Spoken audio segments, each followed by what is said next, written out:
आपला अभंग ज्ञानेश्वरीचा 13वा अध्याय क्षेत्र क्षेत्रज्ञ विभाग योग चालू आहे. आणि त्यातला आता श्लोक चालू आहे आपला 5वा 6वा. खूप मोठा त्याचं अभंगात मध्ये.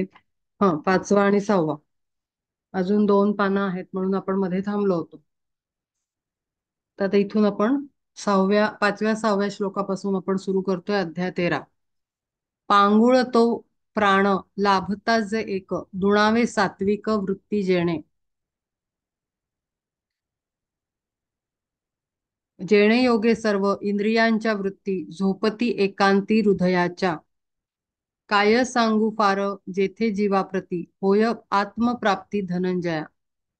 तया स्थिती लागी सुख ऐसे जाण, दुःखाचे लक्षण ऐका आता. आपण बघितलं की ते एक एक गुणांचं लक्षण सांगत आहेत या श्लोकामध्ये. कारण का, तर इथे आता पूर्णपणे आपण ज्या व्हेकलला, आपण ज्या इन्स्ट्रुमेंटला वापरणार आहोत या सगळ्या स्पिरिच्युअल प्रोग्रेसमध्ये, ते सगळ्यात मोठं मॅटर करतं. म्हणजे फॉर एक्झाम्पल आपण ट्रिपला जातो, तर आपण डिस्टन्स कुठे जायचंय, रस्ता कसा असणार आहे, त्याच्याप्रमाणे आपण व्हेकल डिसाईड करतो.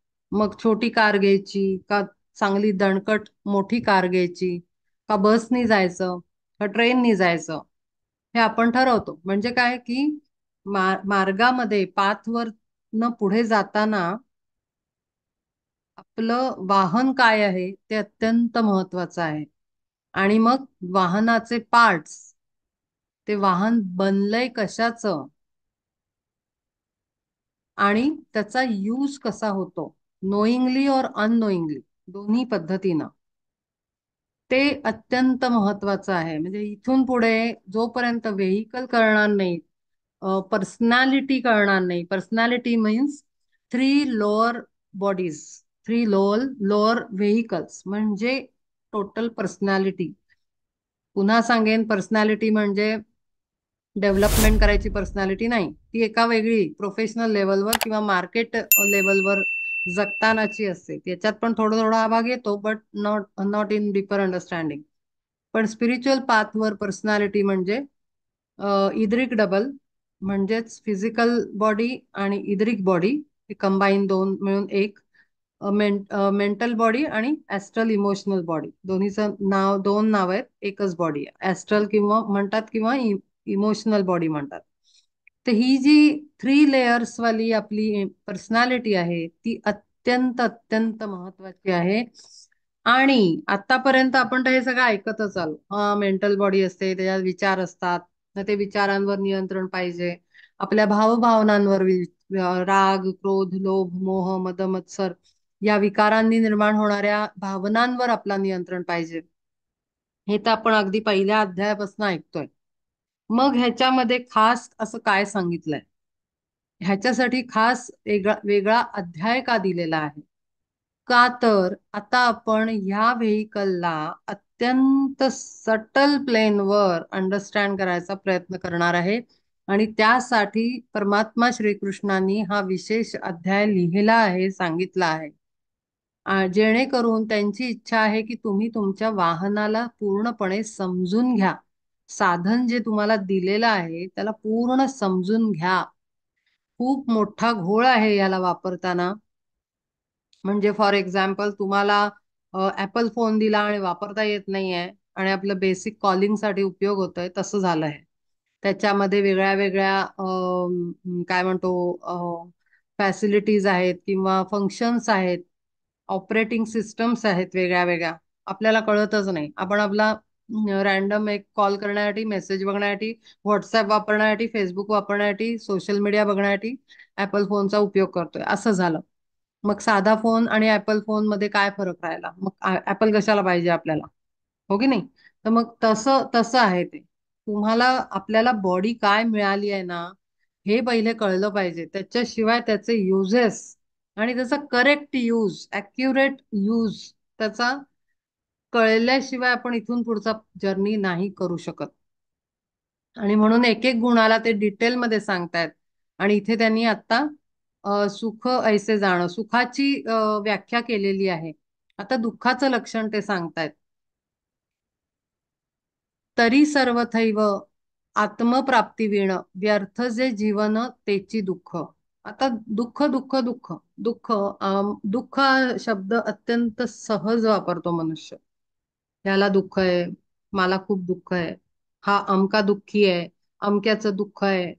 दुःख म्हणजे दुखर म्हणजे पेनफुल एरिया किंवा पेनफुल पार्ट म्हणू किंवा रिजन आपल्या लाईफचा.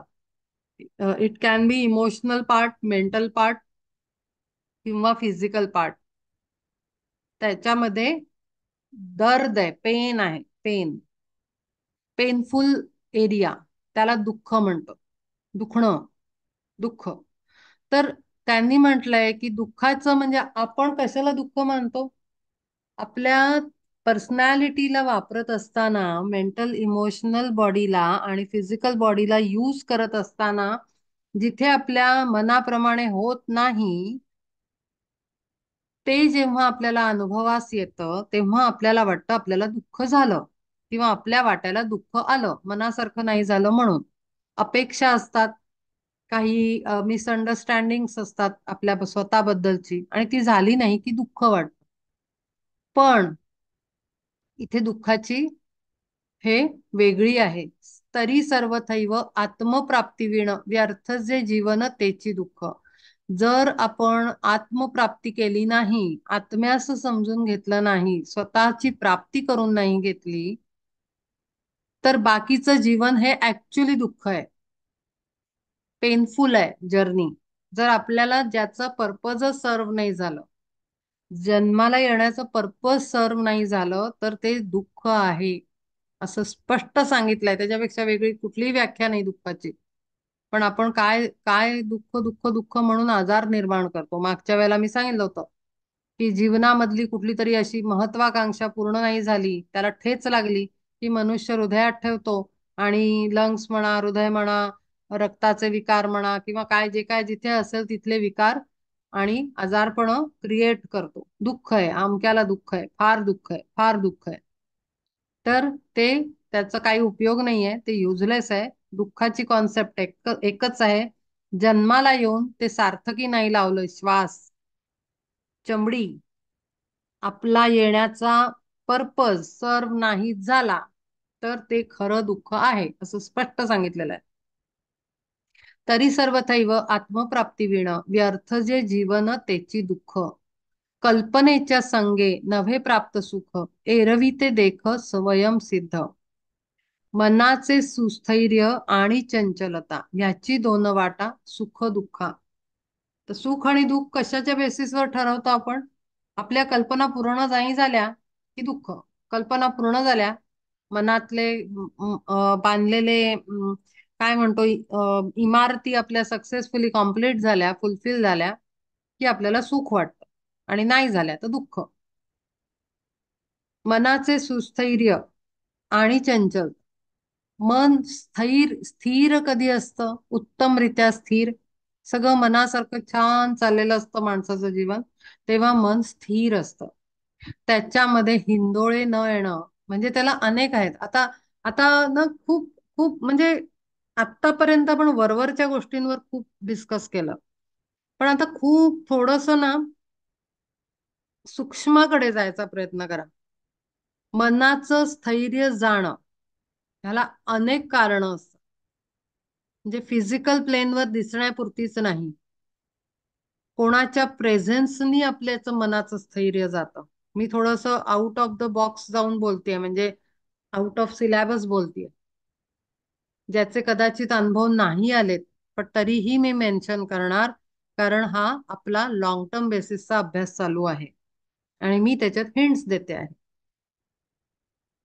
आपल्याला काही एनर्जी कंटॅमिनेशन्स होतात किंवा एनर्जेटिक अटॅक्स होतात आणि मनाची स्थिरता जाते, मनाला चंचलता येते, त्याने सुद्धा दुःखाची जाणीव होते. म्हणजे आपण स्थिर असतो पण काहीतरी गडबडतं आणि स्थैर्य जातं. हे पॉसिबल आहे. पण हे केव्हा? जेव्हा आपलं पूर्ण शांत झालेलं असतं मन, तेव्हा अशा गोष्टी होतात. पण त्या वेळेला त्या लगेच लक्षात पण येतात. मी मागे एक उदाहरण दिलं होतं की सकाळपासून आपण शांत आहोत आणि अचानक आपलं ऑल ऑफ सडन काहीतरी फ्रिक्वेन्सी माइंडची इमोशन्सची चेंज झाली की समजायचं काहीतरी एक्सटर्नल एनर्जी च एंट्री झाली आपल्या ऑरामध्ये. त्यांनी सुद्धा वेव्ज येतात आपल्या मनाच्या समुद्रामध्ये. वेव्ज येतात आणि त्याने हललं जातं आपलं आणि अस्थिरता येते, शांतता जाते, चंचलता येते. त्याने आपल्याला बऱ्याच गोष्टी होतात. कधी कधी आपल्याला एकदम दुःखाच्या गोष्टी आठवायला लागतात किंवा एकदम निगेटिव्ह थिंकिंग चालू होतं किंवा भीती वाटायला लागते किंवा कॉन्फिडन्स जातो किंवा शंका यायला लागतात प्रत्येक गोष्टीबद्दल. हे सगळी त्याचे प्रकार आहेत आणि त्याची लक्षणं आहेत. बऱ्याचदा आता आम्ही म्हणजे जेव्हा प्राणिक हिलिंग मध्ये आलो तेव्हा मी ह्या गोष्टी खूप थरली स्टडी केल्या की आपला असलेला थॉट हा इंटरनल आहे की एक्सटर्नल आहे. हा माझ्या आतून निर्माण झालेला आहे की बाहेरून थोपला गेलेला आहे कोणीतरी. असं पण होतं. थोडस विचित्र वाटेल ऐकायला, पण हे होतं, ऍक्च्युली होतं. त्याचं कारण आहे, त्याचं सायंटिफिक रिझन हे आहे की आपण एनर्जेटिक समुद्र त्याच्यात राहतो. फ्रिक्वेन्सी मध्येच आपण सर्वाईव्ह करतो. म्हणजे जसं त्या अंतराळात हे असतात ना, काय म्हणतो आपण, ऍस्ट्रॉनॉट्स जातात ते अंतराळामध्ये. ते कसे त्या एकातच असे पोहत असतात. ऍक्च्युली आपण अर्थवर पण जरी आपलं पाय टेकत असले जमिनीवर, तरी आपल्या पूर्ण बाहेर समुद्र जसा असतो, मासा जसा समुद्रात असतो, तसे आपण पूर्ण डुबलेलो आहोत एनर्जीच्या समुद्रामध्ये. मग काय, आता समुद्रामध्ये पाणी आहे, त्याच्यामध्ये समजा कोणीतरी बोटीतनं जाताना ऑइलचा एक ड्रम ओतला, तर काय होणार आहे? माशांना तर कंटॅमिनेशन होणारच आहे ना. ते त्या समुद्रात आहेत, त्या समुद्रात ऑइल पण गेलं म्हणजे ते त्यांच्या एनर्जीत एंटर केलं. कळतंय? तर ह्या पद्धतीनं आपल्यावर पण एनर्जीचे अटॅक्स होतात, म्हणजे आपल्या ऑरामध्ये घुसतात. आणि त्याचं कारणही कधी कधी आपण कुठेतरी वीक स्टेटमध्ये असतो फिजिकली. म्हणजे आपली शरीराची तब्येत ठीक नसते, आजारपण चालू असतो, तेव्हा आपला ऑरा थोडासा डिस्टर्ब असतो आणि आपली mental body, emotional body, physical body, etheric body disturb असते. आणि त्या सिच्युएशन मध्ये वीक असलेल्या बॉडीमध्ये पटकन कंटॅमिनेशन होऊ शकतं एनर्जेटिक. 100% पॉसिबल आहे. आणि म्हणून आम्ही जेव्हा पेशंटची हिलिंग करायचो कोविडमध्ये स्पेशली, जेव्हा कोविड केस असायची, तर कोविडची हिलिंग करताना पहिले आम्ही त्याला प्रोटेक्शन शिल्ड टाकायचो, कारण त्याच्या घरच्यांच्याच टेन्शनचं हवा त्याच्यात जायची. आणि त्याला तिथे आयसीयू मध्ये तो भयंकर कंडिशन मध्ये पोहोचायचा एकदम काही मिनिटांमध्ये, काही तासांमध्ये. इतकं भयंकर होतं ते. एन्झायटी जी घरच्यांची होती ती एन्झायटी पोचायची तिकडे, किंवा नर्सेसची एन्झायटी. तिथल्या स्टाफला सुट्टी मिळत नव्हती तेव्हा, त्यांना अक्षरशः 20-20 तास ड्युटी करावी लागत. तर त्यांची एनर्जी पेशंटला बाधायची. अक्षरशः इतकं जास्त आम्ही बघितलेलं आहे. बघितलं म्हणजे म्हणजे तिथे जाऊन नाही, एनर्जेटिकली चेक करताना आणि हिलिंग करताना. आणि त्यातनं शिकायला मिळालं की काय काय पॉसिबल आहे आपल्याला. आणि म्हणून हे मनाचं सुस्थैर्य आणि चंचलता हे फक्त आपल्या स्टेटवर, म्हणजे आपण किती किती किती स्वतःची काळजी घेणार, त्यालाही काहीतरी लिमिट आहे ना. जर बाहेरनं अटॅक होत राहिला तर आपण काही काळजीच नाही घेऊ शकत. तर म्हणून अशा वेळेला मग सोल्युशन काय आहे? तर सोल्युशन हे आहे की आपल्याला जेव्हा अंदाज येतो की अमुक व्यक्ती बरोबर नाही, तिची थिंकिंग, तिची बिहेवियर, त्याचा ऍटिट्यूड हार्मफुल आहे, त्यांना इमिजिएट डिस्कनेक्ट करायचं. थोडस हार्श वाटेल ऐकायला सामाजिक जीवनात जगताना, पण आता त्याला काही करू नाही शकत. आपण काय कोविड झालेल्या पेशंटला गळ्याला लावत नव्हतो ना, तसं आहे ते. आपला जीव म्हणजे काय म्हणतो ना आपण, विमानात जाताना तो मास्क असतो, त्याला ती बाई ती इन्स्ट्रक्शन देते, पहिले स्वतः मास्क लावा आणि मग दुसऱ्याला लावा. पहिले आपला जीव वाचवा आणि मग दुसऱ्याचा वाचवा. हे उदाहरण सगळीकडे लागू पडतं. स्पिरिच्युअल टीचिंग्स देताना पण पहिले मी माझा जीव वाचवणार, मग तुम्हाला सांगणार कसा वाचवायचा जीव. सगळीकडे हे अप्लाय होत. जगताना पण पहिले स्वतःला वाचवा. कंटॅमिनेशन पासनं, लो एनर्जीज पासनं, निगेटिव्ह थिंकिंग करणाऱ्या लोकांपासनं वाचवा स्वतःला. समोर बसायचं नाही. जो निगेटिव्ह टॉक करतोय, सारखं काहीतरी चिंता आणि अमुक ढमुक सगळं बडबडतोय, अशा माहोल मधनं प्रोटेक्ट करायचं स्वतःला. मग आपण म्हणू घरातच माणसं असतील तर काय करायचं? ऐकत बसायचं नाही. आणि मागे मी तुम्हाला सांगितलं होतं, जेव्हा असं होतं तेव्हा एक एनर्जेटिक बाथ घ्यायचा, आठवत असेल. पटकन डोळे मिटायचे आणि एका वॉटरफॉल खाली बसलोय असं समजायचं, आणि ठप ठप ठप क्राऊन चक्रामधनं धपाधप पाणी खाली वाहतंय, energy flow, divine flow, bright white लाईटचा, आणि सगळं आतून धुतलं जातंय. नळाखाली जसं आपण एखादं भांड धुतो ना, तसं अगदी तसं करायचं. आणि तसंच एखादा बबल बनवायचा, काल्पनिक बबल. इंटेन्शन टाकायचं. तुम्ही सगळे करू शकताय, कारण सगळं intention, intention is a very big thing.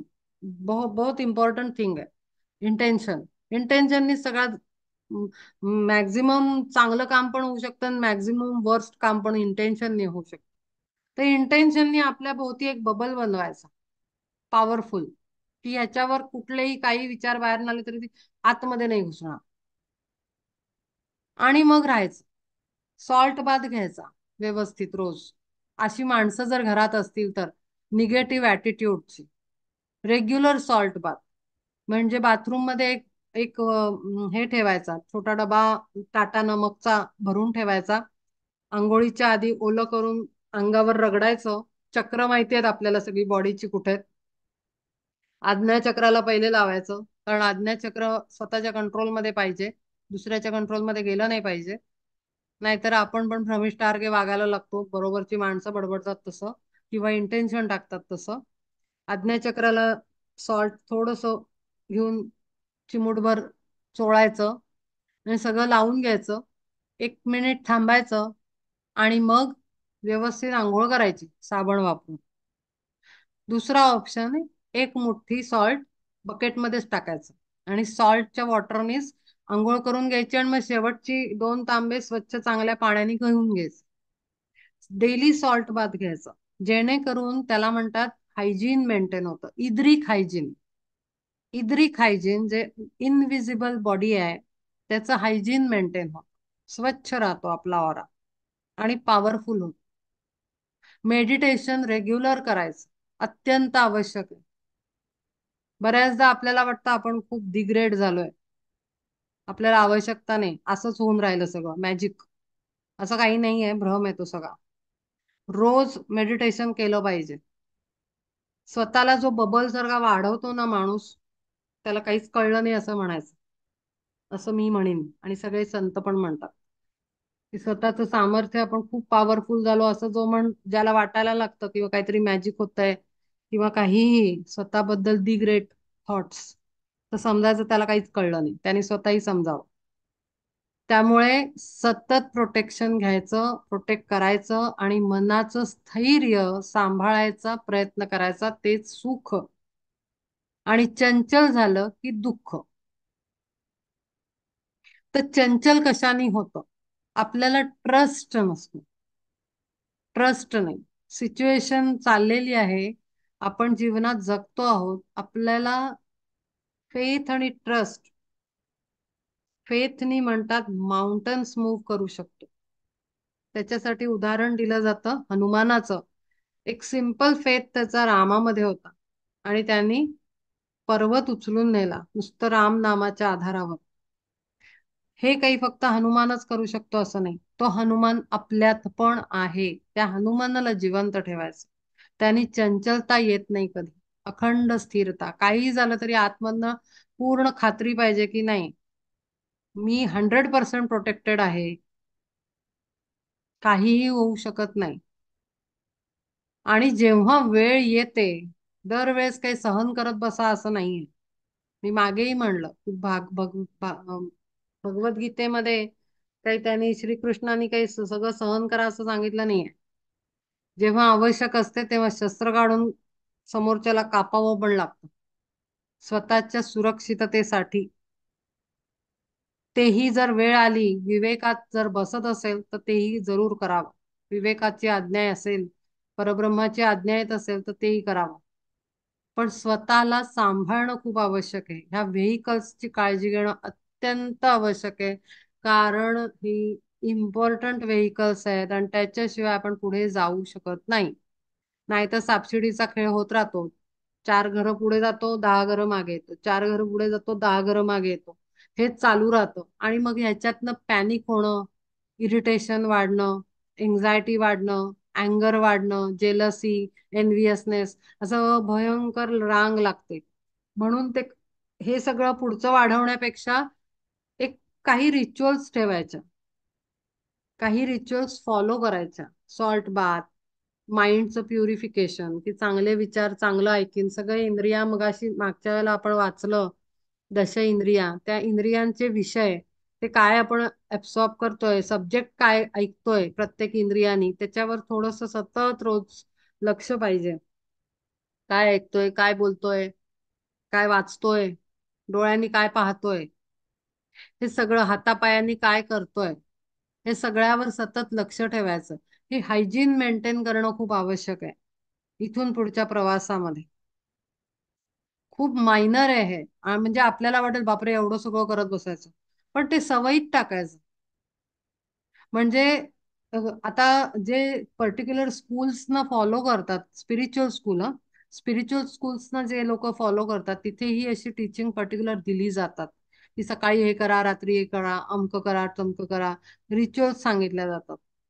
आणि म्हणून मी पण सांगतेय की अशा काही रिच्युअल्स आहेत. रात्री झोपताना आया रेफार करून क्लीन करायची स्लेट, सगळी आपली पाटी, मनाची पाटी क्लीन करायची, फॉरगिव्हनेस करून टाकायची. दिवसभरात कोणाला काय झालं असेल तर फॉरगिव्ह, असं करून स्वच्छ होऊन झोपायचं.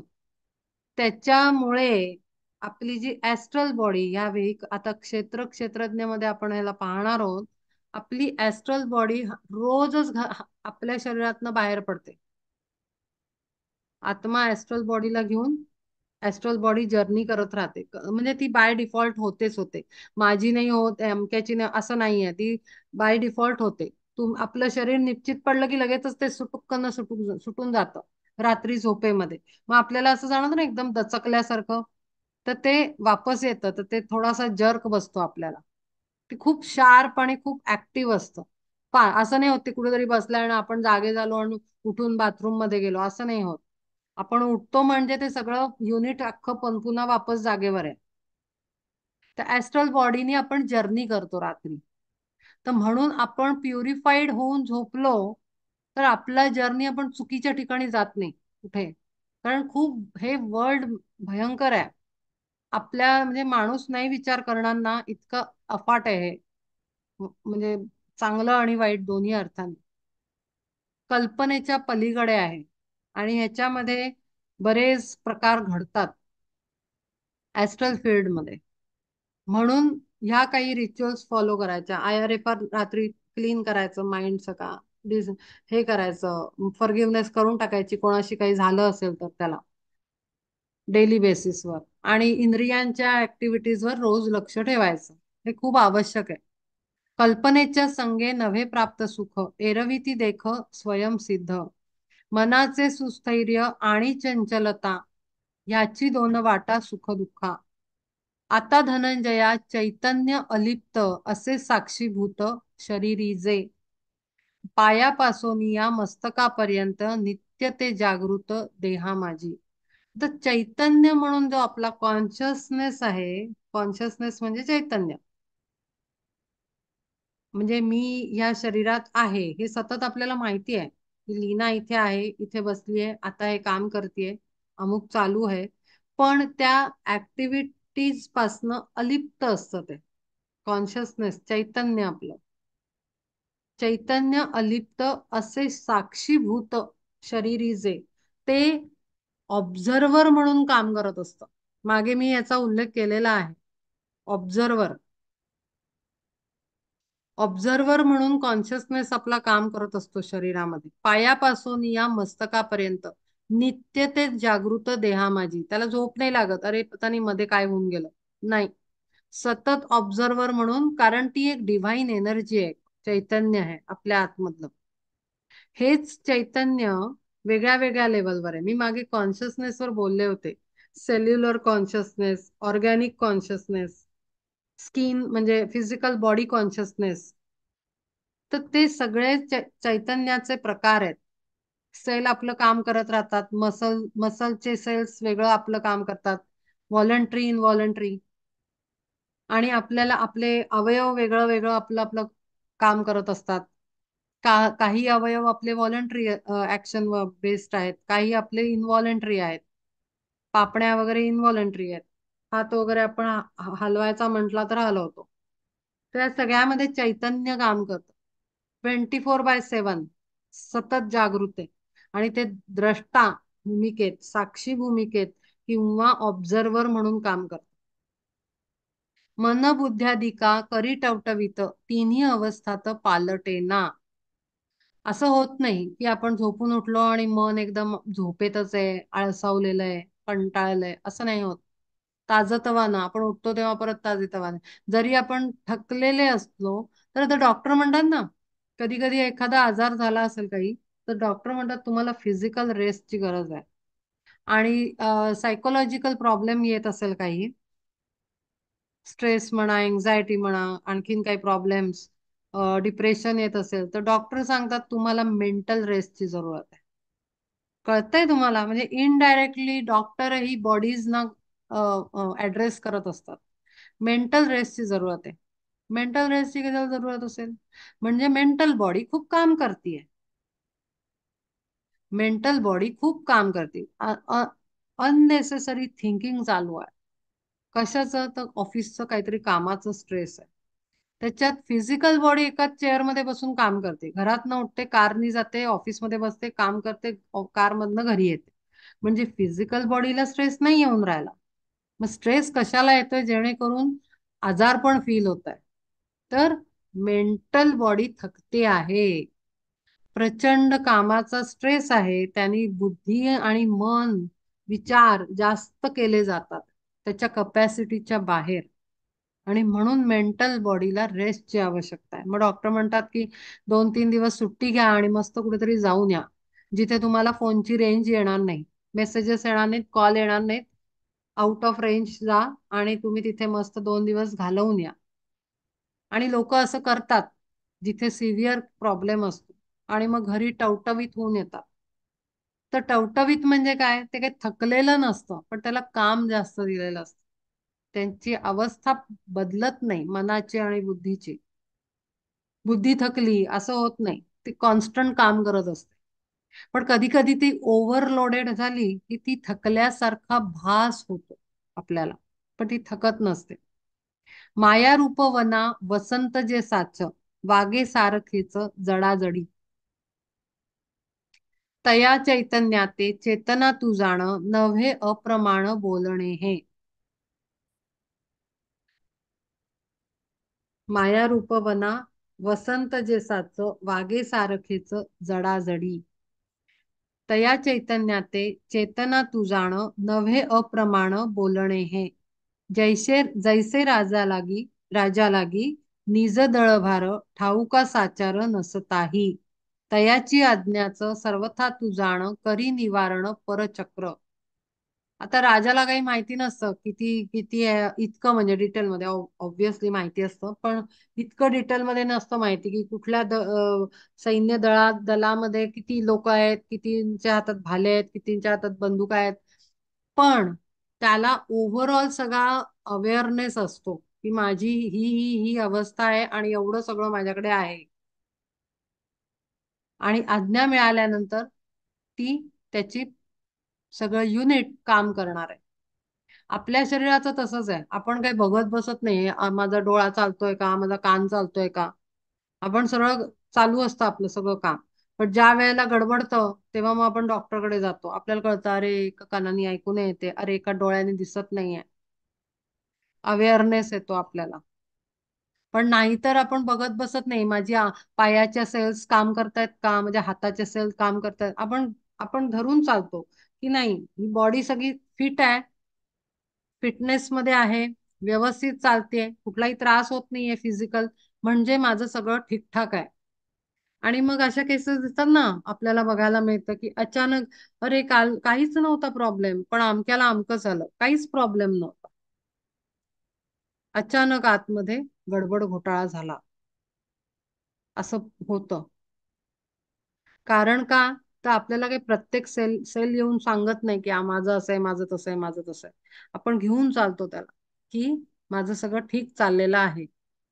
किंवा पौर्णिमेचा उगवता चंद्र सहजे समुद्र उचंबळे, ना तरी लोहाते चाळविते साचे, लोह चुंबकाचे सन्निधान.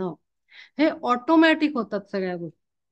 पौर्णिमा असते त्या दिवशी, मागे सांगितलं होतं, सायकोलॉजिकल प्रॉब्लेम्स असलेल्या लोकांना त्या दिवशी, पौर्णिमा आणि अमावस्येच्या दिवशी अस्थिरता प्राप्त होते. कारण चंद्र म्हणजे मन, चंद्राचं जवळ येणं, जे पाणी पण चढायला लागतं म्हणून त्याच्या आपल्या टाईड्स येतात, हाय टाईड पौर्णिमेच्या वेळेला. तर तेव्हा मनाची स्थिती काही लोकांची हलते त्या पर्टिक्युलर 2 डेजला. म्हणजे कधी कधी काही वेळेला जास्त परिस्थिती खराब असेल तर पौर्णिमेचा दिवस, आदला दिवस आणि पुढचा दिवस, असं 3 दिवस स्पंदन डिस्टर्ब असतात मनाची, हिंदोळे घेत असतं मन, डिस्टर्ब असतं. पण हे ऑटोमॅटिक होतात गोष्टी, ह्या काही काही कराव्या नाही लागत. लोह आणि लोह चुंबक जे आहे त्याची पण ऍक्शन ऑटोमॅटिक आहे, त्याच्यामध्ये कोणी काही करत नाही. कारण त्यातले मॉलिक्युल्स जे आहेत त्याच्या बेसिसवर हे सगळ्या ऍक्टिव्हिटीज चालू आहेत, प्लस मायनस वाल्या. लोकव्यवहार चालाय सकळ निमित्त केवळ भानू जैसा, किंवा कासवीच्या पिलांचे पोषण होय स्तनाविण दृष्टीनेच. तैसी पार्था देही आत्म्याची संगती देई जडाप्रती सजीवत्व. आणि हेच आहे ते कॉन्शियसनेस, आणि हायर कॉन्शियसनेस च्या ही पुढे जाऊन आत्मा एक एक शक्ती आहे, एक पॉवरफुल एनर्जी आहे जी पूर्ण देहाला चालवते आपल्या कॉन्शियसनेसच्या थ्रू. मग त्या असा लोअर लेवलला उतरत उतरत जातो, मग सेलचा कॉन्शियसनेस आमका आमका आमका, जे मागच्या वेळेला मी सांगितले आपण डिस्कस केले होते त्या सगळ्या लेवलवर तो आत्मा तिथपर्यंत जाऊन पोचतो आणि ऑटोमॅटिकली सगळ्या शरीराला चालवतो. त्याला काही ऑन ऑफचं बटन नाहीये, आत्मा आला आत्मा गेला असं नाहीये. तो एकदाच येतो आणि एकदाच जातो. जेव्हा शरीर धारण करतो आणि ठेवतो तेव्हाच ते येतो जातो, अदरवाईज तो आतमध्ये बसून काम करत असतो. आत्मसत्तेसीच बोलती चेतना, धृती विवंचना ऐक आता. ती चेतना म्हणजेच आत्मा, जो शरीराला चालवतो.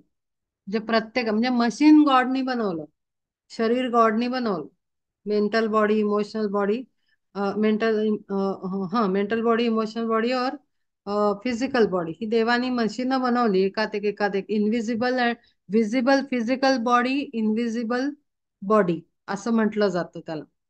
ठीक आहे, त्या 3 बॉडीज त्यांनी बनवल्या, पण त्या तिन्हीला चालवतो कोण, तर तो आत्मा चालवतो. आणि आत्मा म्हणजे मी, आपण, तो चालवतो व्हेकल एकत्र मिळून.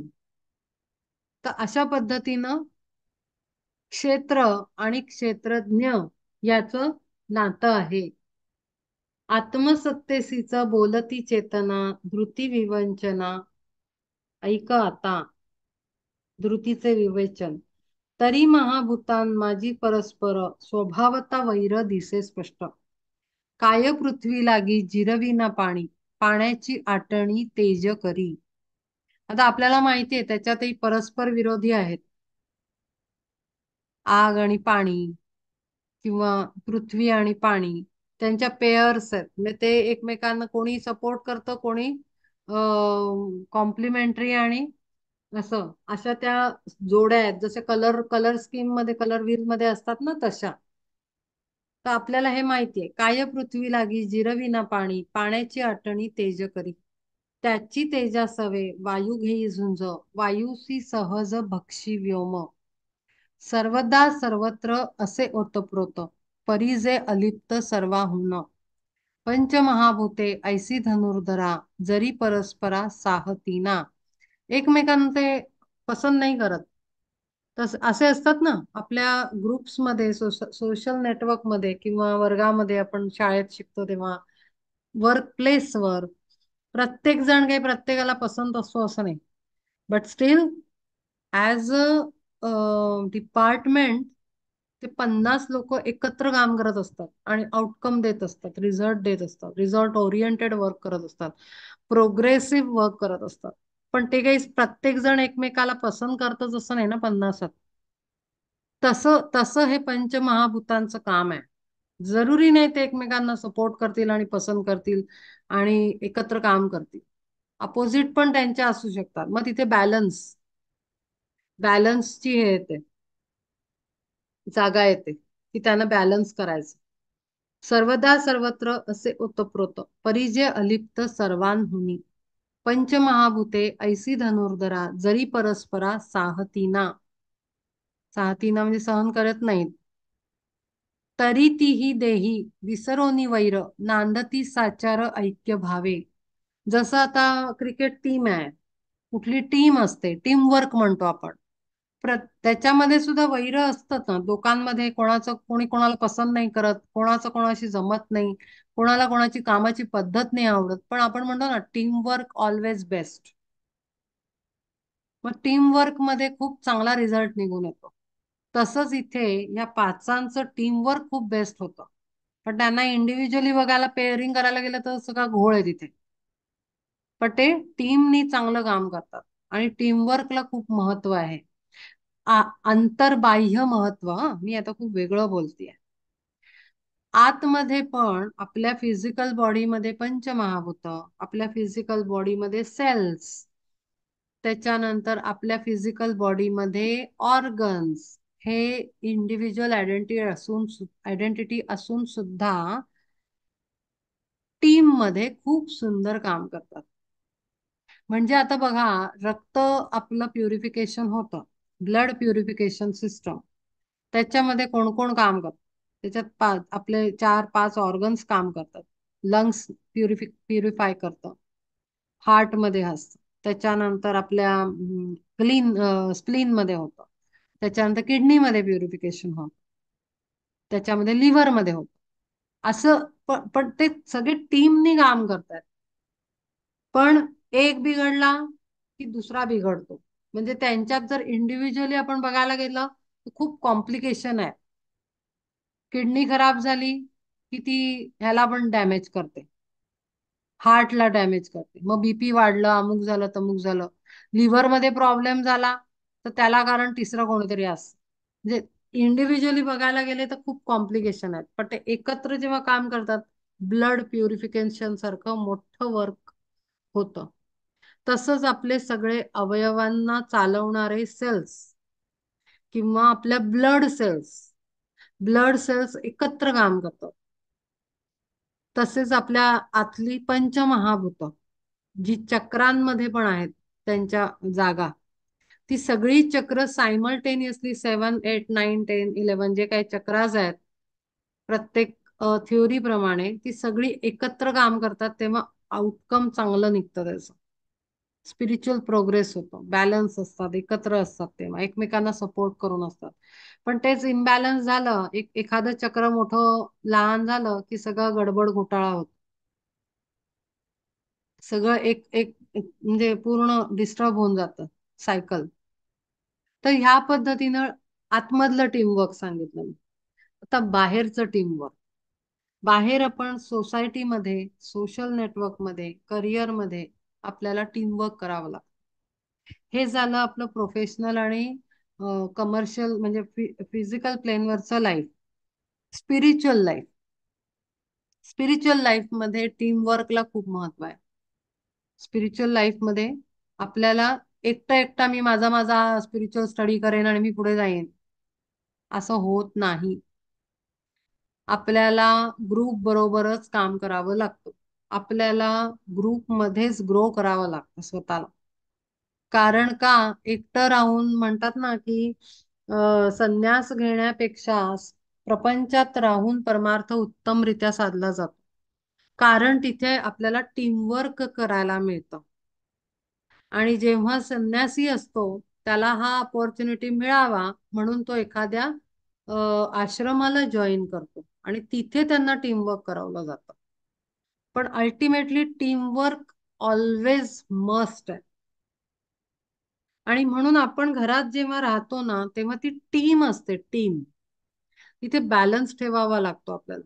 कुठलंही तत्व वाढवून आणि कुठलं तत्व एकदम वीक होऊन चालत नाही. सगळ्यांना बॅलन्स. मग कधी कधी घरातली बाई ते बॅलन्स करत असते, नाही तर कधी कधी एखाद्या घरात पुरुष बॅलन्स करत असतो. पण तो बॅलन्स ठेवावा लागतो. तो म्हणून अंतर्बाह्य टीमचं नी काम करणं ह्याचं फार महत्व आहे. संघ, संघ म्हणतात त्याला. संघ म्हणजे एकत्र येऊन काम करणं. ऐस नव्हे एवढेच निज गुणे एक, होतसे पोषक दुजे याते.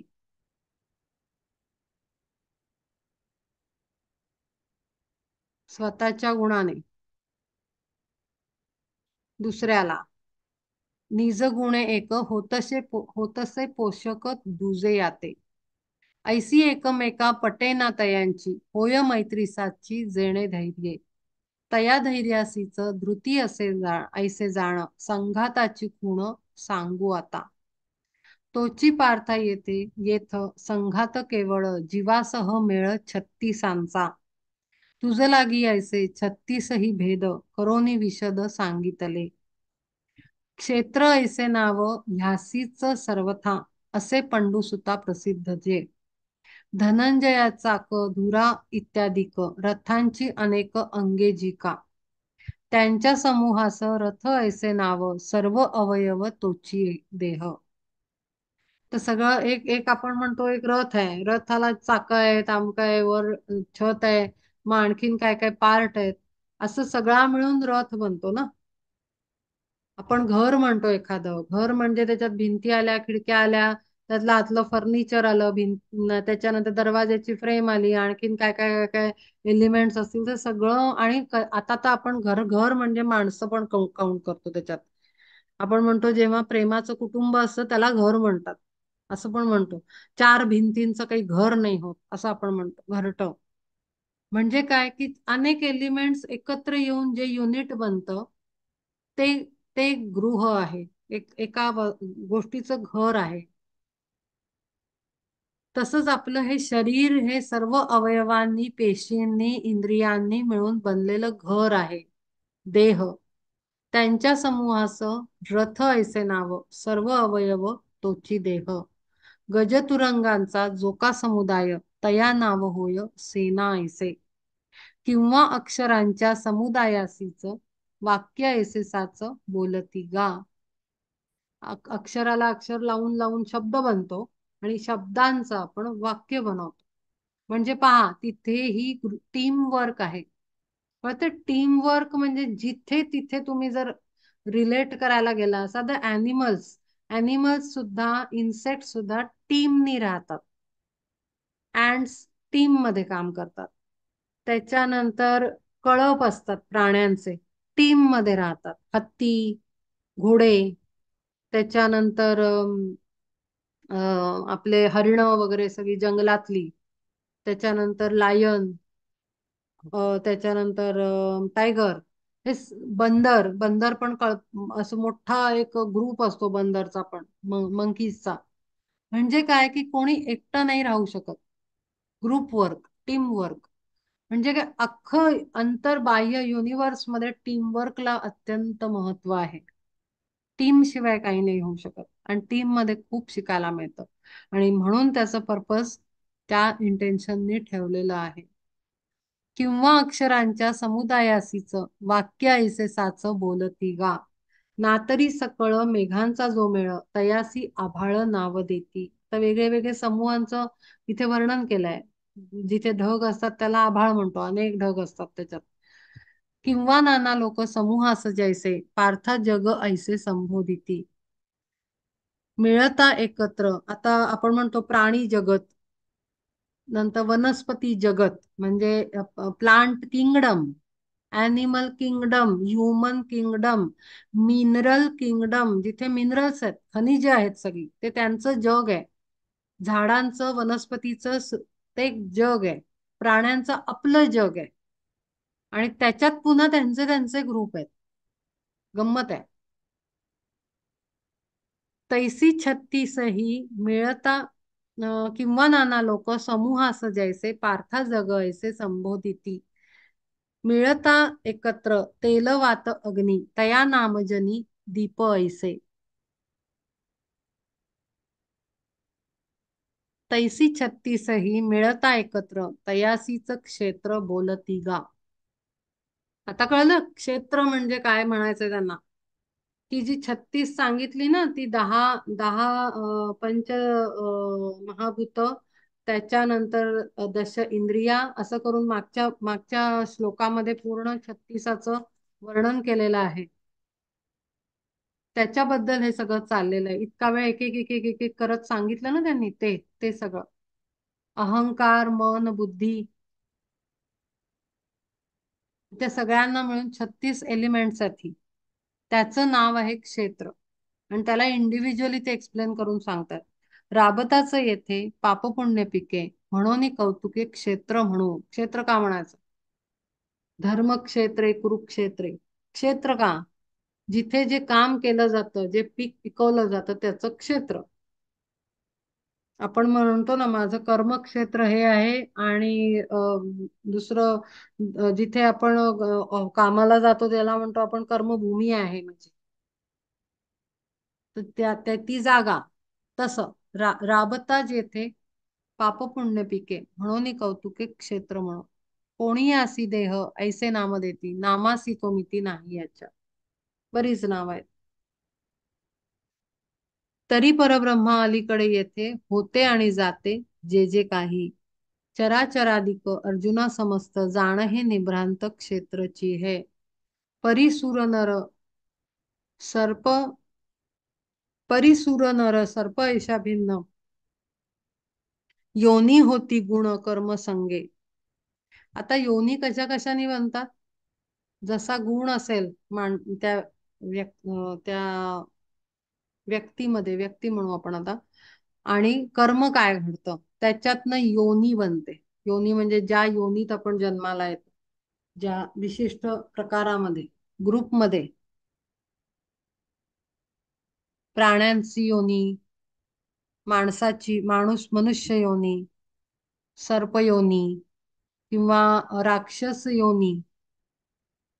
त्याच्यामध्ये आपण आपलं गुण आणि कर्म, माणसाचं जीवाचं कसं असेल बिहेवियर, कारण ते शरीराला वापरून केलेलं ना, क्षेत्राला वापरून केलेलं आत्म्यानी काम, त्याच्याप्रमाणे सगळ्या गोष्टी पुढे निर्माण होतात.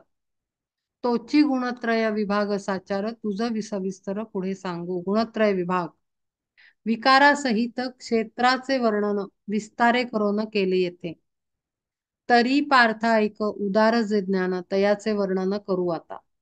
अगायोगी जन गिळती गगन लाभावे जे ज्ञान म्हणून या. तया ज्ञानासाठी स्वर्गाची बिकट जाती आडवाट ओलांडून.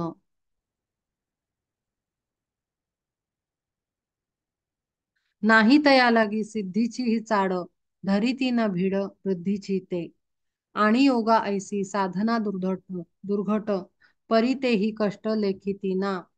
जया ज्ञानासाठी तपोनिधी कोणी जातीत ओलांडोनी तपोदुर्ग.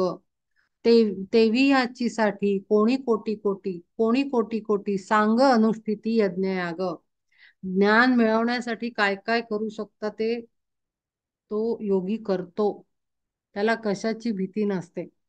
कशासाठी तो थांबत नाही, कुठल्याही संकटाला तो थांबत नाही जेव्हा ज्ञान मिळतं. जया ज्ञानासाठी तपोनिधी कोणी, जाती ओलांडोनी तपोदुर्ग, तेवी याचीसाठी कोणी कोटी कोटी, सांग अनुष्ठिती यज्ञयाग. कर्म फलत्याग करोनिया कोणी, काढी ती खणोनी कर्मवल्ली, कोणी सुषुम्नेच्या गुप्त पंथे जाती, कोणी आचरिती भक्ती मार्ग. तर ज्ञान आपल्याला कुठून होऊ शकतं सांगू नाही शकत. प्रत्येकाचा जो मार्ग, जो प्लॅन घेऊन आलेला आहे, त्याच्या त्याच्या मार्गाने त्याला त्याला ते ज्ञान मिळतं. जसं त्या जन्मात ठरलेलं असतं त्या मार्गानेच आपल्याला जावं लागतं आणि ज्ञान घ्यावं लागतं. तर इथे काय आपले विचार मध्ये आले तर मग ते गडबडतं. पण ज्ञान त्या लाईफ टाइम मध्ये आपल्याला जिथून ज्ञान मिळायचंय त्या पद्धतीने ज्ञान मिळतं. कोणी कोणी हठयोग करून ज्ञान ज्ञान प्राप्त होतं त्यांना, नाडींचा अभ्यास करून किंवा भक्ती मार्गातनं ज्ञान प्राप्त होतं, किंवा कर्मफल त्याग म्हणजे आपण मागच्या वेळेला अभ्यास केला की माझं प्रत्येक कर्म समर्पित करून आणि फळाची अपेक्षा न ठेवता निष्काम योगानी पण ज्ञान प्राप्त होतं. कारण आपण त्याच्यामध्ये कर्माला खोडून काढतो, कर्मामध्ये अडकत नाही आपण, की आता हे झालं आता हे झालं असं नाही. आपण सगळ्याच्या अपेक्षा सोडून देतो. त्यातनं पण आपल्याला हळूहळू हळूहळू आपल्याला ज्ञानाच्या पायऱ्या आपोआपच आपण चढतो. वेदवृक्षाची या कोणी पानोपानी, हिंडताती ज्ञानी मुनीश्वर, जया ज्ञानासाठी ऐसे उत्कंठित, गुरुसेवा व्रत स्वीकारोनी, कोणी श्रद्धावंत आपुले जीवन, सुखे ओवाळून टाकती गा, लाभता जे ज्ञान अविद्या नासोन, जीव होय लीन परब्रह्मी. आणि ज्ञान कशासाठी मिळवतो? त्याच्यासाठी गुरुसेवा, गुरु मिळाला पाहिजे ते ज्ञान मिळण्यासाठी. आणि मग श्रद्धा ठेवून आपला जीव ओवाळून टाकतात त्याच्यावर, आणि मग ज्ञान जे प्राप्त होतं त्यांनी काय मिळतं? अंधार जातो, अविद्येचा, अज्ञानाचा अंधार जातो आणि सत्याची जाणीव होते, सत्य कळतं. लख प्रकाशात आपल्याला आपलं सत्य कळतं की आपण काय आहोत, आपली शक्ती किती आहे, आणि आपण कुठून आलोलो आहो, आपण ओरिजिन आपला कुठे आहे, आपण कुठला पार्ट आहोत. तर आपण परब्रह्माचा एक अंश आहोत, किंवा प्रत्यक्ष तो आहे पुढे जाऊन, one with the supreme Parabrahman, cosmic Parabrahman. हे शेवटी कळतं. आणि हे कळण्यासाठी ज्ञान आवश्यक आहे. आणि हे ज्ञान म्हणजे ऐकणं नाही, प्रॅक्टिकल ज्ञान. ज्ञानाचे पण प्रकार आहेत. ज्ञान म्हणजे नुसतं वाचलं म्हणून ज्ञान झालं असं नाहीये. वाचलं, कर्मानी जगलं, आणि मग ते रिफ्लेक्ट झालं, तेव्हा ते ज्ञान प्राप्त झालं, पूर्ण झालं ते. प्रवृत्तीचे पाय मोडोनी जे टाकी, तेवी दारे झाकी इंद्रियांची, मनाचे दारिद्र्य नाहीसे करोन, टाकीचे गिळवण द्वैता लागी. मी आणि तुम्ही वेगळा, किंवा मी अमक्यापेक्षा वेगळा, मी परमात्म्यापेक्षा वेगळा. द्वैताचा आहे आधी स्वतः आणि बाहेरचा माणूस, इथून सुरुवात होते. आणि मग शेवटी परब्रह्म आणि मी वेगळे वेगळे नाही, एकच आहोत, ते अद्वैत पर्यंत जातं ते. तर अद्वैताचा अभ्यास करून द्वैताच्या कॉन्सेप्टला नष्ट करणं, हे सुद्धा ज्ञान आहे. आणि त्याच्यासाठी मनाचं दारिद्र्य म्हणजे काय? मनात जे दरिद्री विचार असतात ना, घाणेरडे, एनव्हियसनेस, जेलसी, अँगर, हेट्रेड, इरिटेशन, हे मनामध्ये एखाद्यासाठी येत राहतात, ते ते दरिद्रता आहे मनाची. आणि ते दारिद्र्य नाहीसं करून मग अद्वैत प्राप्त होत. जोपर्यंत आपण मनाने दरिद्री असतो तोपर्यंत आपण द्वैतात जगत असतो. लाभता जे ज्ञान सर्वत्र सुकाळ, होय सर्व काळ अद्वैताचा, महामोहा जे टाकीते ग्रासून, मदाचा मोडून माग मोस, संकल्पाचा पंक स्वभावे धुवून, करी उन्मूलन संसाराचे. संसाराचं उन्मूलन म्हणजे काय? मुळापासनं हा, मुळासकट उपटून टाकणं. म्हणजे प्रपंच या कॉन्सेप्टला, संसार आपण करतोय किंवा आपल्या असण्यानी आहे किंवा संसाराची जी कॉन्सेप्ट आहे ना, कारण ती माया आहे अल्टिमेटली, भ्रम आहे संसार हा.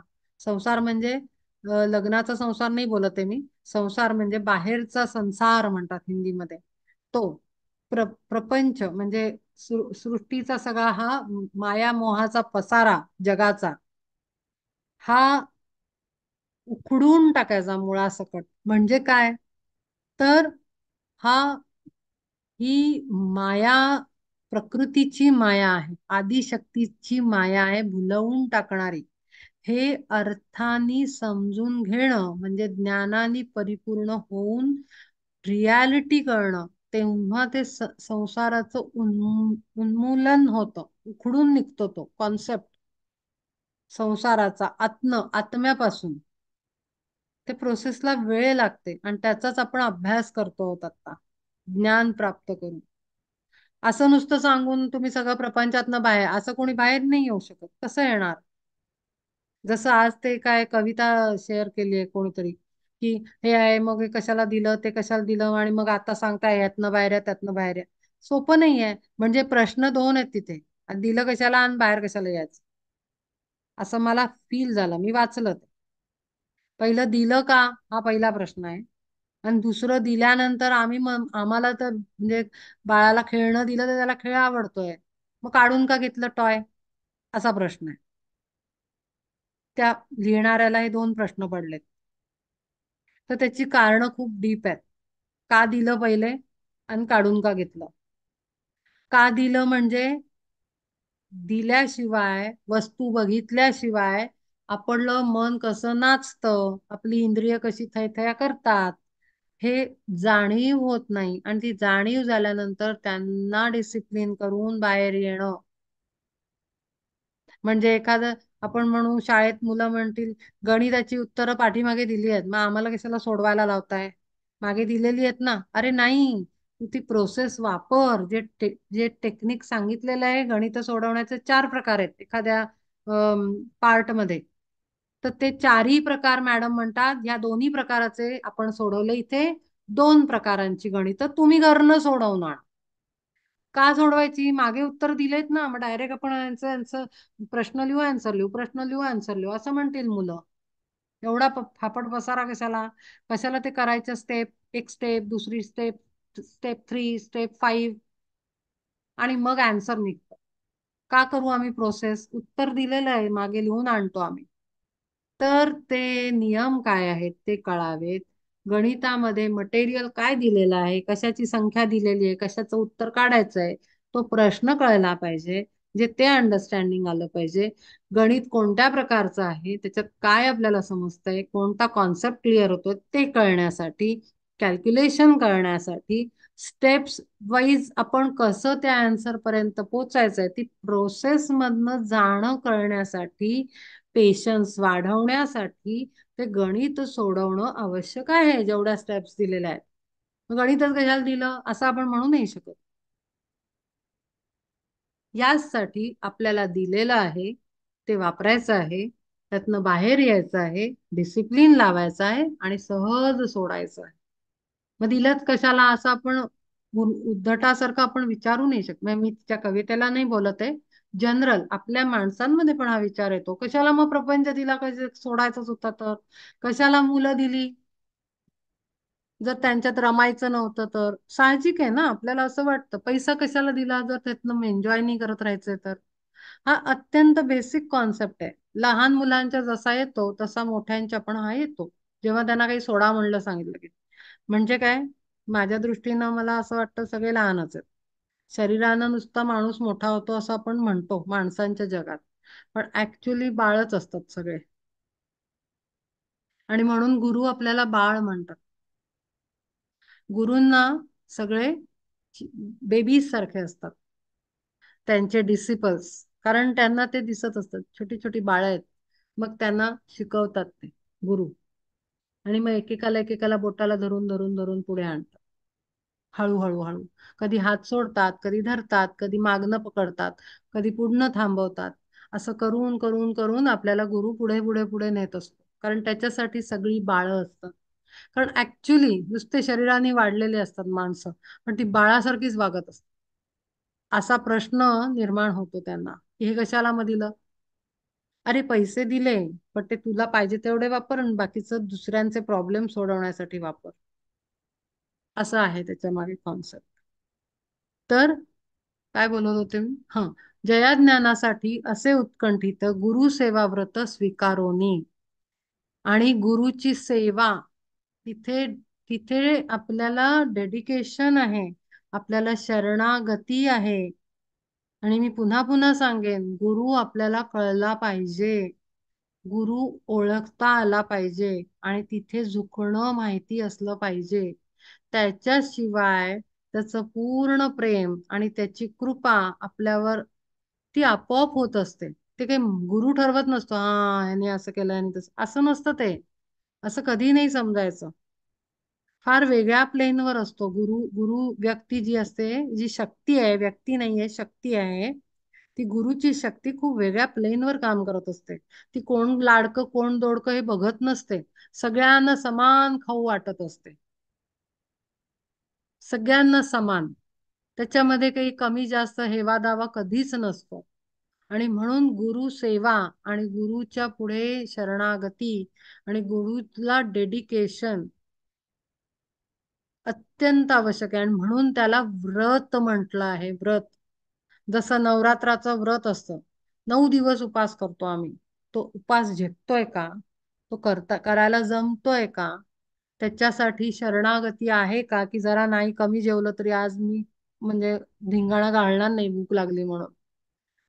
हे समर्पण आहे का तिथे त्या आदिशक्तीला? नवरात्राचे उपास करताना व्रत करतोय आपण, ते अंडरस्टँडिंग आहे का, ती मॅच्युरिटी आहे का? आणि म्हणून गुरुसेवेला व्रत म्हटलंय, व्रत. एक कमिटमेंट आहे ती. राग रुसव्यांवर डिपेंड नाही पाहिजे, बाह्य स्वरूपावर डिपेंड नाही पाहिजे. त्या व्रताची क्वालिटी जी आहे ती. आणि म्हणून त्याला ऐसे उत्कंठित गुरुसेवा व्रत स्वीकारोनी असं म्हटलंय त्याने. ज्यांना ज्ञान खऱ्या अर्थाने पाहिजे असतं, त्यांना हे व्रत काय आहे ते कळतं. किती काय म्हणतात ना, अगदी कडकपणाने पाळायचं हे कळतं, आणि त्याची व्हॅल्यू कळते. तेव्हाच ते स्वीकारतात. कोणी श्रद्धावंत आपुले जीवन सुखे ओवाळून टाकती गा, लाभता जे ज्ञान अविद्या नासोन जीव होयलीन परब्रह्मी. आणि हे जे गुरुसेवा व्रतातनं किंवा ह्या सगळ्या भक्ती मार्ग, अमका मार्ग, तमका मार्ग, ह्या सगळ्यातनं मोठे मोठे लेयर्स पार करून जेव्हा ज्ञान प्राप्त होतं, तेव्हा एकमेव गोष्ट मिळते, ती म्हणजे परब्रह्मामध्ये एकरूपता. सेपरेशन राहत नाही तिथे, वननेस. त्याच्या व्यतिरिक्त दुसरा काही रिझल्ट येत नाही. आणि फार सुंदर स्थिती आहे ती. प्र प्रवृत्तीचे पाय मोडोनी टाकी, मोडोनी जे टाकी तेवी दारे झाकी इंद्रियांची. मनाचे दारिद्र्य नाहीसे करोन टाकी जे गिळोन द्वैता लागी. लाभता जे ज्ञान सर्वत्र सुकाळ होय सर्व काळ अद्वैताचा. महामोहाते जे टाकीते ग्रासून मदाचा मोडून माग मोस. संकल्पाचा पंक स्वभावे धुवून करी उन्मूलन संसाराचे. उरू देईनाजे भाव आपपर ज्ञेय अनावर वेटाळोनी. जया ज्ञानाची या प्रकाशे करोन बुद्धीचे लोचन उघडती. ज्ञानाचा प्रकाश पडल्यानंतर डोळे उघडतात. डोळ्यावर झोपेत सुद्धा कोणी झोपला असेल, कर्टन बाजूला केला, प्रकाश आल्यानंतर असं माणूस डोळे उघडायला बघतो, काय लाईट आला एकदम डोळ्यावर, झोप उघडते. तशी बुद्धीचे डोळे उघडतात जेव्हा ज्ञानाचा लाईट पडतो आपल्या बुद्धीवर. तेवी लाभताजे जीव निरंतन निरंतर लोळे दोंदावर आनंदाच्या. ऐसे पावित्र्याचे एकजे निधान विटाळले मन शुद्ध करी. जीवापा जीवोपाधी रूप क्षयरोगातून सोडवी जे ज्ञान आत्म्या लागी. क्षयरोग म्हणजे आपल्याला माहितीये क्षयरोग होतो लोकांना, म्हणजे तो किती जीवघेणा आहे ना, मृत्यूच देतो. क्षयरोग जो आहे तो. पण त्यांनी इथे काय म्हणलंय, जीव रूप, जीवोपाधी रूप क्षयरोग. जीव हीच उपाधी, म्हणजे मेन हा रोगी कॉन्सेप्ट आहे हा, की जीवालाच उपाधी म्हणजे नाव जे प्राप्त झालंय, म्हणजे पर्सनॅलिटीला मी असं समजून जगणं. त्याला सोपं करून मी हे सांगेन, जीवोपाधी रूप हा एक क्षयरोग आहे, की मी म्हणजे पर्सनॅलिटी म्हणजे मी. तर माझं स्वरूप काय आहे, आत्मस्वरूप हे मी आहे. पर्सनॅलिटी म्हणजे माझी व्हेकल्स म्हणजे मी नाही आहे. पण जेव्हा आपण पर्सनॅलिटीला मी समजून जगत असतो आणि रिसीव्ह करत असतो सगळं अंडरस्टँडिंग, नॉलेज, विजडम, तेव्हा आपण रोगी आहोत. आणि त्यातनं बाहेर यावं लागतं आपल्याला. सोडवी जे ज्ञान आत्म्या लागी, त्याच्यात जो अडकलेला आत्मा असतो त्याला ज्ञानच मार्ग दाखवू शकतो, दुसरं कोणी नाही दाखवू शकत. या क्षयरोगातनं बाहेर काढण्याचं काम ज्ञानच करतं. आपण असंच, आपण देह म्हणून आपण जगतोय ना. आपल्याला या क्षयरोगाच्या स्थितीतनं, रोगी स्थितीतनं, क्षयरोग सोडून देऊ, रोगी अवस्थेतनं आपल्याला बाहेर काढण्यासाठी, आत्म्याला उन्नत करण्यासाठी ज्ञानच आवश्यक आहे. नव्हे निरूपण करावया जोगे परी ते प्रसंगे निरूपिन, ऐकता बुद्धीसी मग आकळेल एरवी दिसेल ऐसे नाही, मग तेची ज्ञान जेधवा किरीटी देही निज शक्ती प्रकटवी, होय दृष्टीसीही तेधवा दर्शन व्यापारावरून इंद्रियांच्या, वृक्षवल्लरीचे टवटवीतपण दावी आगमन वसंताचे, तैसे ज्ञानियाचे इंद्रिय व्यापार दाविती साचार ज्ञान लोका, मूळ वृक्षालागी खाली मिळे नीर कळे ते बाहेर पानोपानी, ना तरी भूमीचे आकळे मार्दव पाहुनी लवलव अंकुरांची, श्रेष्ठ कुलीनांचे किंवा थोरपण आचारावरून कळे जैसे, ना तरी सत्कार सामुग्री पाहून स्नेहाचे लक्षण जाणून येईल. आणि या सगळ्याचं म्हणजे व्यक्तीकडे बघितलं, मागे मी म्हणलं होतं डोळे बघितले, चेहऱ्यावरचं एक्सप्रेशन बघितले, जास्त आणखीन आपली बॉडी लँग्वेज बघितली माणसाची, आवाजातला टोन आणि वजन आणि प्रेशर, अगदी डिटेलमध्ये सांगते मी. त्या टोन मधनं सुद्धा व्यक्ती कळते, बोलायला लागली, बघितल्यानंतर डोळ्यातनं कळतं. तर हे सगळं कळायला इंद्रिय व्यापार दाविती साचार ज्ञान लोका. ज्ञानी जो असतो ना, तो खूप वेगळा असतो, खूप बॅलन्स्ड असतो, खूप शांत असतो, एकदम ऍझम्पशन्स काही करत नाही, एकदम कन्क्लुजन वर जात नाही. ऑब्झर्वर असतो तो, maximum observer, maximum patience, maximum understanding. आणि हे फक्त बाहेरनं दिसायला नाही, आतल्या इंद्रियांपासून अंतर्बाह्य अख्खं, ऑल व्हेकल्स प्लस सोल, अख्खं युनिट, क्षेत्र क्षेत्रज्ञ विभाग अख्खा, ते सगळं रिफ्लेक्ट करतं. वृक्ष मुळालागी खाली मिळे नीर कळे ते बाहेर पानोपानी. आणि म्हणून आत्म्याला किती कळलंय ना, ते या बाहेरच्या पर्सनॅलिटी मधनं रिफ्लेक्ट होतं, जे मी आत्ता सांगत होते. एक्सप्रेशन, बॉडी लँग्वेज, शब्द, त्याच्यावरचं वजन, शब्दावर बोलतानाचं वापर, शब्दांची योग्य वापर, म्हणजे कुठले शब्द माणूस बोलताना वापरतोय, त्याच्यातनं पण त्याच्या बुद्धीची पारख होते. काय भाषा वापरतोय, शब्दावली कोणती यूज करतोय, त्याच्यावरनं पण कळतं. आणि म्हणून त्यांनी म्हणलंय, वृक्ष मुळालागी खाली मिळे नीर कळे ते बाहेर पानोपानी. मुळांना पाणी घालचा पोचतं आणि ते पानं अशी टवटवीत होतात. आपण पाणी खाली घालतो, दिसतं ते वर झाडावर टवटवीतपणा. तसं आत्म्याला, आत्मा काय एक्झॅक्टली रिसीव्ह करतोय, काय अभ्यास करतोय, कुठे पोचतोय, काय त्याला समजतंय, काय तो समजावून घेतोय, हे सगळं बाह्य वृत्तींवर रिफ्लेक्ट होतं आणि कळतं ते. ना तरी भूमीचे आकळे मार्दव पाहुनी लवलव अंकुरांची, श्रेष्ठ कुलीनांचे किंवा थोरपण आचारावरून कळे जैसे, हेच म्हटलंय. ना तरी सत्कार सामुग्री पाहून स्नेहाचे लक्षण जाणू येई, किंवा दर्शनेचं होय समाधान, तेणे पुण्य जन ओळखू ये. किंवा प्रेझन्सने कळतो माणसाच्या. नुसतं पाहिलं तरी एक वेगळी पीसफुलनेस फील होतो. ना तरी केळीत कापूर जो झाला, जेवी जाणवला परिमळे, किंवा भिंगातील दीपाचा प्रकाश, सर्व ही बाजूस फाके जैसा. तैसा अंतरात होता ज्ञानप्राप्ती, देही उमटती लक्षणे जी. सांगेन ती आता ऐक धनंजया, भले देऊन या अवधान. आता मी इथे थांबतीये, कारण आता जे वर्णन केलं की मुळांना आपल्या आत्म्याच्या जे मिळतं ते बाह्य स्वरूपात रिफ्लेक्ट होतं, आणि मग ते गुण कोणते ते पुढे सांगितलेले आहेत की त्याच्यावरनं पारख होते. आत्म क्षेत्र आणि क्षेत्रज्ञाची काय स्थिती आहे ते त्या बिहेवियर मधनं लक्षात येतं.